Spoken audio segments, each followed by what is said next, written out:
राजा जनक के बारे में सुना था, पढ़ने में तो नहीं आया,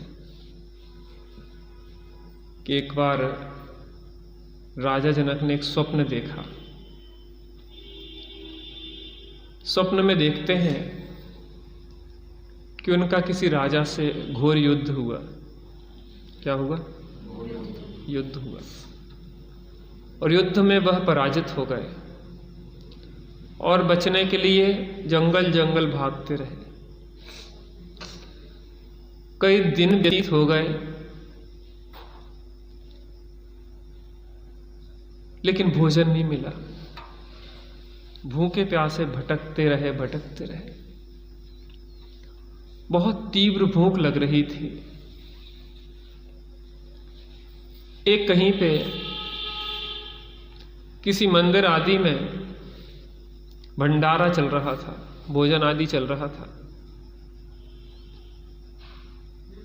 वहां पे खिचड़ी बांटी जा रही थी। क्या बांटी जा रही थी? खिचड़ी। लाइन में लग गए, लेकिन दुर्भाग्य से क्या हुआ, जब तक ये पहुंचे खिचड़ी खत्म हो चुकी थी। आंखों में आंसू भरे हुए, कई दिनों के भूखे।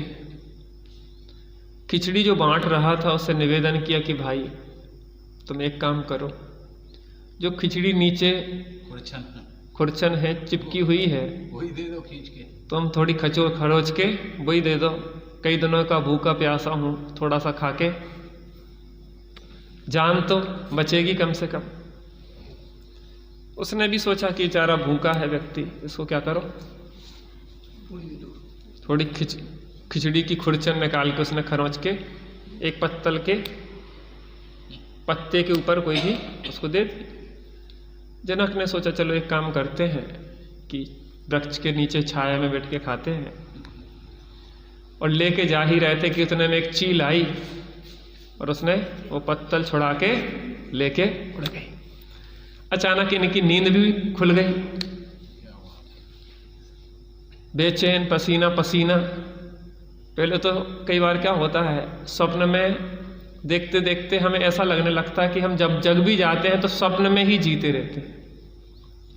वो जो स्वप्न चल रहा था ना, तो यहां भी देखते कि कहाँ है। तो थोड़ी देर तो समझने में देर लगी कि यार अपन तो जंगल में भूखे प्यासे, और वो भी जो खिचड़ी मिली थी वो छीन ले गई। अचानक नींद खुली, देखा कि अरे नहीं कुछ नहीं, सब ठीक ठाक है। स्वप्न देखा था एक, लेकिन अंदर में वो स्वप्न जो हो प्रातः काल का तो घूमता रहता दिमाग में। तो नहा धो के जब पहुंचे राज्यसभा में, तो बोलते जा रहे थे कि जे सही है कि वो सही था, जे सही है। पप्पू भाई सब क्या बोल रहे थे?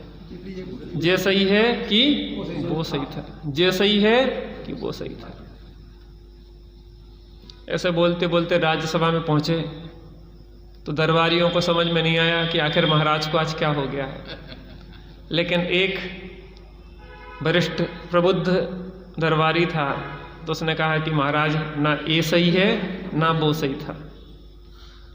वो रात्रि का स्वप्न था और एक दिन का स्वप्न है, अंतर इतना सा ही है। स्वप्न तो स्वप्न है।